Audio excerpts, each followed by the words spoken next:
I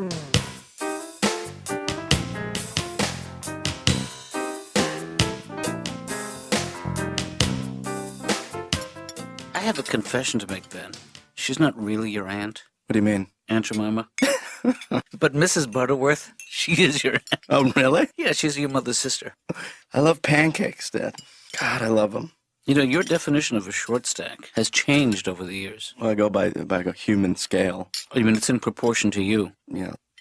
So, Dad, Yeah. I was reading this thing yesterday about a new method in psychology called brief therapy. Do you know about this? Yeah, I'm familiar with brief therapy. It's very popular right now. Yeah. Well, it seems to be the new thing in therapy. Well, every few years something like that comes up, Yeah. which sort of captures the imagination of the world of therapy and of the public. And, you know, it's usually somebody trying to make a quick buck. No, well, this seems a little different, Dad. It seems like it's very effective. Yeah, they all seem like that. Well, what was the last one? The last one was the Freudian thing. Dad, that was like 80 years ago, wasn't it? More than that. You know, this article says that, and I quote, I can't really quote because I don't have it on me, Okay. but it said that brief therapy will be the predominant method of therapy for the next millennium. Why don't you get back to me then? I think this is the real thing, Dad, because in only one session, you're done. One session and you're out. Yeah, that's not the way it works, Ben. Well, it apparently does. From what the article said, Dad, you ask like 10 questions, and the session can be as short as 10 minutes. Most of the people I see are between the ages of 30 and 40, and it's taken them that many years to get as sick as they are. So you can't just fix them in 10 minutes. I'm just saying, Dad, that if you don't take this seriously, right, a year from now, your patients might have moved on, all in brief therapy, all cured, and you're sitting alone in your office with no one. Doesn't sound so bad right now, you know? But like how we judge witch doctors now, you don't see many of those around anymore. Ben, I want to tell you a little story about a young man named Jonas Salk, who thought that by injecting people with a vaccine, he could cure polio. Mm-hmm. Oh, no, wait, that's right. That's not a good example. Because he did. He did, yeah. Yeah.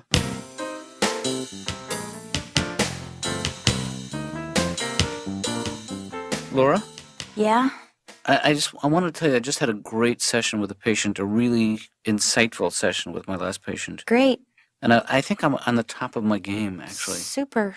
And I did some extra listening. I mean, I'm not going to charge him extra, but I did some extra listening, and I really think I helped. Oh, Dr. Katz, why are you talking like this? Ever hear of brief therapy? Is that like Myers-Briggs? Who's Myers-Briggs? You don't know what Myers-Briggs is? No, I don't. Well, it's a personality profile system. And you just answer just a few questions, and you get this 4-letter code that you look up in a book. Yeah, that's the kind of thing a vocational counsel would be helpful with. All right. You know, I am a psychotherapist. So are Myers and Briggs. Yeah, Myers and Briggs individually might be psychotherapists, but you team them up, they're vaudeville. I'm sorry.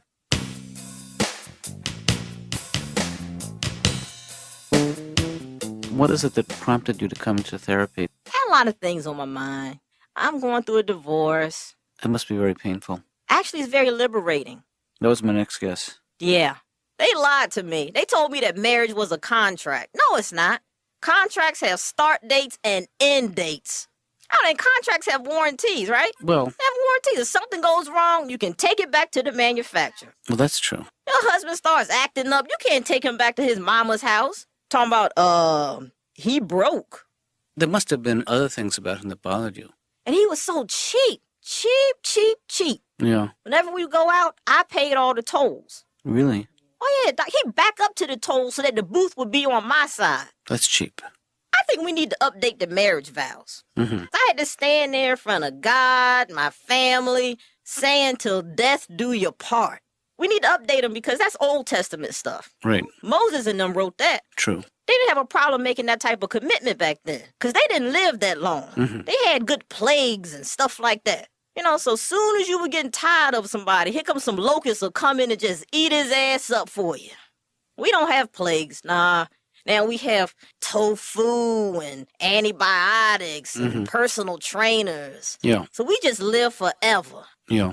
Until one day you just end up looking at each other, just, I see you got up today. You know, you should start smoking.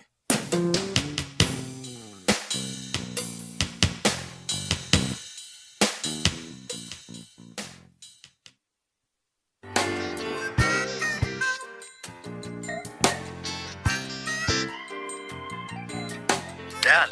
Speaking. My only dad. You got him. Hey, Dad. Yes. I spoke to the Brief Therapy Center. It's in Yorba Linda, California. That sounds like baby talk. I love saying it.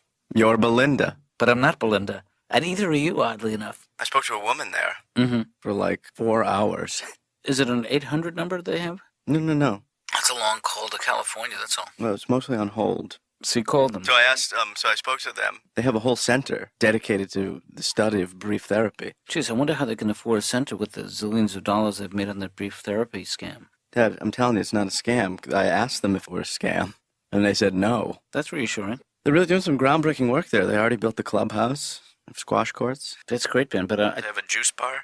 I told you I'm not interested. Juice bar? I'll tell you something. When I talked to the woman, we got involved in a little brief therapy of our own, and it turned out really well for me. Mm-hmm. After like the first minute, she had already uncovered the summer camp issue that I had. I didn't realize you had an issue with summer camp.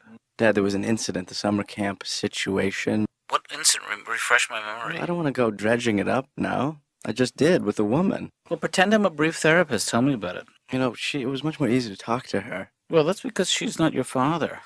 See, she didn't go, respond, and there wasn't all this long-winded crap that you do. Oh, Ben. very quick, snappy. It's called being thoughtful. Hydrophobia. Thank you, but no thank you. No, I mean, that's what she said. I had hydrophobia. Oh. Why does she think you had hydrophobia? You're not afraid of the water. Yeah, see, this is part of the problem. You have no recollection of the big issue in my life. And after 2 minutes, she deals with it. Maybe she'd like to make you dinner tonight.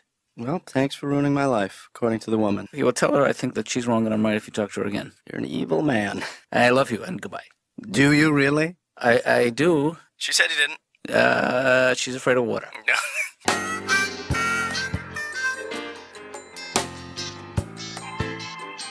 So, Rich, you think it's because you still live at home. If you live at home, people perceive you differently, I find. Mm-hmm. Now, if you're a guy and you live at home past a certain age, 20 to 25, you're lazy and irresponsible. Right. And 30 and over, you're a serial killer. I'm not a serial killer. I have been unstable on occasion. I'm sorry, when are you turning 30? I'm 32. Because the mother angle, I always get that from women. They always figure you have an unhealthy relationship with your mother. They don't come right out and say it. It's just that tone of voice. They'll be like, oh, you're still living with your mother. Nice. Yeah. I never know what to say to that. I'm always like, yeah, we're still just living together. Guess I'm not ready to take that next big step. It's so ridiculous. My mother isn't even my type. Right. I mean, she's got kids. That's a real turnoff. I had some good experiences. I went on a couple of dates with the little sister of someone I used to go out with years ago. Mm-hmm. That's weird. Dating two people in the same family. Right. Most awkward part was going through the incredibly awkward situation of meeting the parents again. Mm.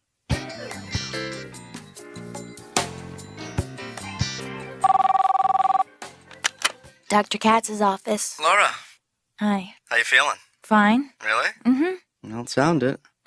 Well, maybe something's wrong with your ears. Well, a gal like you has a lot of problems, you know? No. Well, it's true. I I mean, we all have our problems, Laura. We just have to kind of admit it, to ourselves. We don't want to bottle everything up. Hey, Laura, did you know about this brief therapy thing I'm researching for my dad? Is it anything like Myers-Briggs? Is that Myers-Briggs, the ladder system? Yes. Yeah, it's not like that. It's not a joke. It's a real thing. No, Myers-Briggs is not a joke. Yeah, Myers-Briggs is like in the self-help section. Brief therapy is in the psychology section. Myers-Briggs is just for it's like a party game. It's not a party game. Okay, Laura, here's the deal. I will ask you a couple of questions. When I'm done, you tell me that it doesn't work. All right? Okay. What's your first name? Laura? Hi, Laura. I'm Ben. Hi. Please have a seat. I'm already sitting. All right, this isn't working. Do the Myers-Briggs thing on me. Are you energized by being with other people or energized by spending time alone? Theoretically. Well, I don't know yet. I have to spend time with people first. Do you like being the center of attention or do you avoid being the center of attention? Oh, baby. I love it. Do you act, then think, or think then... No, I got that one. You know what? I can fill it out for you. All right, let's see. You're E-N... See, aren't you a little dubious about anything that just assigns ENTP, that's what you are. I'll tell you what I am right now, BORED. ENTPs love excitement and challenge, enthusiastic and ingenious. They are talkative, clever, and good at many things and constantly strive to increase their competence and personal power. You're right, it's bullshit. Yeah.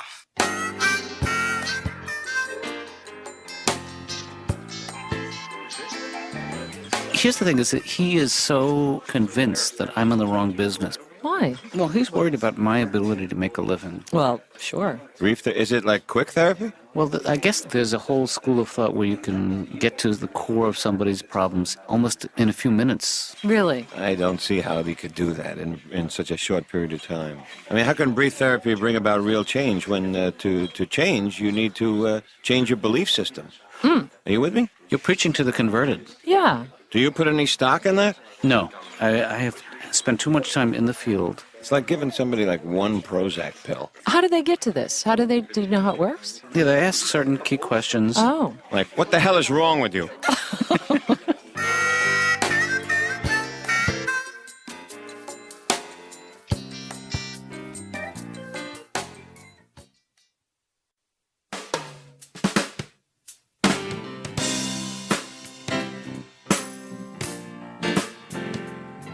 I would love to talk about your childhood. I had a great childhood. Though, I gotta tell you, I have a phobia. I'm afraid of thunder and lightning. Really? Yeah. It was from my grandmother. Mm-hmm. She's really religious, so whenever it's thunder and lightning, she would say, hey, turn off the lights, because God is doing his work. And she would run around and unplug everything. I mean, she'd unplug everything. You could be on life support. Mm. And she'd say, it's thunder and lightning, baby. Granny gonna have to unplug this. I'ma sing you to Jesus. Tell him I said hi. I have nephews, and I love them to death, but kids, they aren't as tough as when we were kids. Mm-hmm. I don't understand. The world is meaner, but the kids are softer. Right. I'm looking at my nephew, and he's standing there with a helmet, knee pads, shoulder pads, special gloves, special boots. Mm-hmm. Talking about, I'm going to go ride my bike. I'm like, where, through a minefield? What the hell is all this? We didn't have no damn helmets when we were kids. We used to get hit by cars when we were kids. I didn't get scared. Woo, don't tell my mama I got hit by that car. She'll beat me. And we used to play good games when we were kids. Now the kids, they just want to sit in the house and play Nintendo and have us all this soft stuff. We played fun games like Catch the Axe. And that didn't hurt. And how many times can I hit you in the head with this hammer before you pass out? I passed the car the other day and had a little sunscreen in the back window. Mm-hmm. I thought it was an ugly baby hider. I was like, damn, that's an ugly baby back there. They have to hide it behind a curtain. Right. But it's a sunscreen. Can you believe that? Babies can't take sun now. They so soft, they just explode in the sun. Well, When we were kids, you had little babies all across America just baking in the back of Buicks. My mother would always say something stupid, Ooh, I tell you, the baby always takes a nap when we go for a ride.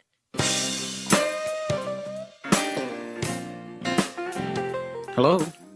Speaking. I'm sorry, try again? This is Dr. Who? You with the Brief Therapy Center? Yeah, that's probably okay. Oh, Ben. Yeah, he shouldn't have done that.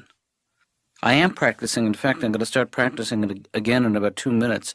So, can you send me some literature? Okay. Well, it's not so much that I'm skeptical as I am. What's the word I'm looking for? Yeah, I'm more cynical. With a little side order of skepticism.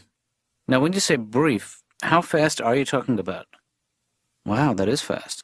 Hey, did Ben make the boxes versus briefs joke? Okay, then I won't. My jokes don't always work in your Belinda.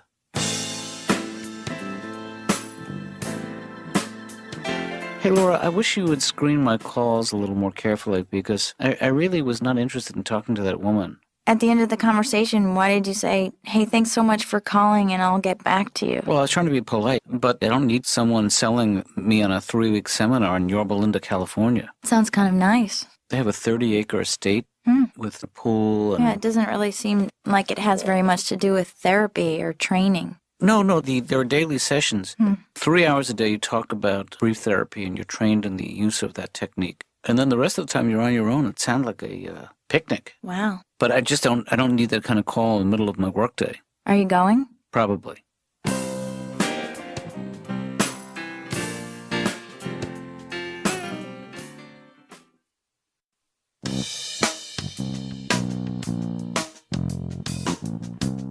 I shouldn't have ate pre-dinner. You know, your interpretation of hors d'oeuvres is so broad. You're one of the few people that's sentimental about food. Yeah. I think that's actually a charming quality. Well, I have a huge soft spot. Yeah. You know the soft spot on the top of your head? Well, actually, I'm one of the only adults to still have theirs. I mean, press in here. Wow, that's squishy. Yeah, that's my brain. What are you thinking? What change your mind quickly. Oh, I can't move my left side now. Take your finger out. Okay. Oh, Dad, did you get a call today, buddy? I got the call. You got the call from the brief therapy Yeah. center? And she was very nice. She charming. was. Yeah. Did she hit you with a diagnosis like me? I asked her about that, and she never diagnosed you with hydrophobia. She said you were the one who brought it up. Well, maybe I did, but it was her that gave me the courage to finally reveal it. Ben, you can't just make up having a phobia. It's not healthy. Well, but I want one. See, I think you have plenty of real problems to deal with. You definitely don't need to find a fake phobia to do it. Well, what else did she say? Well, she described what brief therapy was, but she wasn't that brief about it. Yeah, the therapy is brief, but the description of it can get pretty long. She's a little long-winded, the woman. Yeah. I actually may go to the center, though, and take one of their seminars. Go to your Belinda? Yeah. Well, for how long? Well, it lasts for 3 weeks. When? It always lasts for 3 weeks. Yeah, but when? When do you go? Oh, next month. Well, what about me? Well, Ben, it's only for therapists. I don't think you would fit in there. Hey, Dad, this whole thing was my discovery. This is a business trip, Ben. I couldn't bring you. Dad, if anyone should be going on the brief therapy trip, it should be me. Look, Ben, I thought you'd be happy that I was inspired by one of your ideas. This is so typical. The groundbreakers never get the attention they deserve. They're always passed over. And then the plagiarists, they're the ones who get all the limelight. Take a look at my fingers, Ben. What? Take a look. Fingers crossed. Yeah, I was kidding. I'm not going anywhere. She's a quack. What are you talking about? I heard her quacking in the background. And I talked to her. She's not a quack. Why did you just... She kept talking about mixed doubles and squash and... Well, it might not have been the best idea, brief therapy, right? Well, no damage done. But I don't see why we can't go to California. And are we too old to go to Disneyland? Parts. You mean parts of us are too old? No, I think you're never too old to go to Disneyland, right? Are you writing for Disneyland now like they're not doing well enough?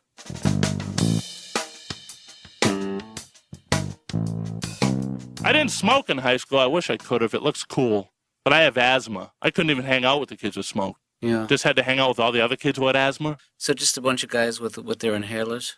Yep. That could look pretty cool, you know? Okay. When I was a kid, we had to bring our garbage to a dump, which I liked because a dump was a dump when I was a kid. It was a big hole in the ground. Right. You go to the edge of the hole, you wing all your crap in, and yell out the names of people you hate. It was very therapeutic. Mm-hmm. Now, though, it's a recycling center. The whole thing's paved over. You got to separate everything. My dad will not separate his garbage. He's always trying to sneak things in. Uh-huh. He's turned every weekend trip to the dump into this covert operation. We're always trying to smuggle an old water heater into the shrubbery-only section. I go, Dad, why don't we just put it where it belongs? Shut up and put your ski mask on. Now I'm, getting a voice. I'm looking forward to hanging out with my single friends now, because I didn't like hanging out with them when I was married. They never let me have fun. I never had a good time. We go to a club, a guy come over, hey, can I buy you a drink? They're like, no, she's married. I'm like, yeah, I'm married, but I'm thirsty. You shut the hell up and let me get my drink. No, I understand.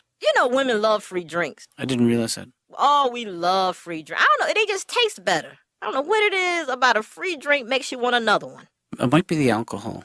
I remember the good old days. You just go to your local pub, and the bartender would come over. Excuse me, the gentleman over there in the corner would like to buy you a drink. You get your drink, and all you had to do was just shake it at him. That was the beautiful thing about it. He would keep his ugly ass way over there. Now if a guy buys you a drink, he feels like that gives him the right to stalk you for the rest of the night. Right. Soon as you get the drink, he's right there in your face, Ha, ha, ha. Yeah. How you doing, girl? How you doing? Yeah, you can call me Drink Man. Yeah, Drink Man. What's your name? Wanda. Wanda Donda. Yeah, I'm wondering how you gonna pay me back for that drink later on. So meeting men is difficult for you, Wanda. You know what it is? We're on different levels when it comes to sex. Men are driven. They're motivated by sex. I think that's why there's still people walking around on this earth. That's very possible. Yeah, but men still have that primitive thing in them where they're like, hey, we got to make more people. We got to make more people. We got to make more people. We got to make more people. And women are like, we're caretakers. So we're like, hey, who the hell going to take care of all these people? Get off of me. I got people to take care of. Right. And you know what the number one fantasy for most guys? No, what is that? 2 women at the same time. That's what they want. I think that's a bit lofty if you ask me. Yeah. I mean, because think about it. If they can't satisfy that one woman, why do they want to piss off another one? It's ambitious.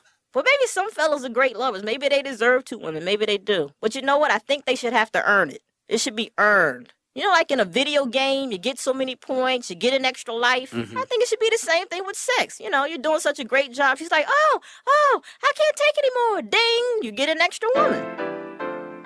Whoops. You know what the music means, Wanda? I get an extra woman. No, we're going to have to stop. I'm kidding.